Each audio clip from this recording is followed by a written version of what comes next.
Index analysis 30 जून 2025 Nifty का second support level है 25,400। Nifty का फर्स्ट सपोर्ट लेवल है 25,570। निफ्टी का फर्स्ट रेजिस्टेंस लेवल है 25,770।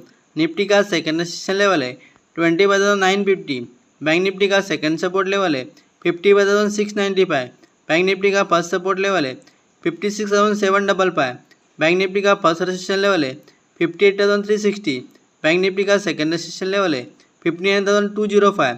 मिड कैप निफ्टी का सेकंड सपोर्ट लेवल है 12,800। मिड कैप निफ्टी का फर्स्ट सपोर्ट लेवल है 13,113। मिड कैप निफ्टी का फर्स्ट रेजिस्टेंस लेवल है 13,655।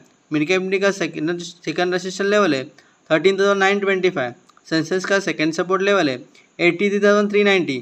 सेंसेक्स का फर्स्ट सपोर्ट लेवल है 83,795। सेंसेक्स का फर्स्ट रेजिस्टेंस लेवल है 84,305। सेंसेक्स का सेकंड रेजिस्टेंस लेवल है 84,710।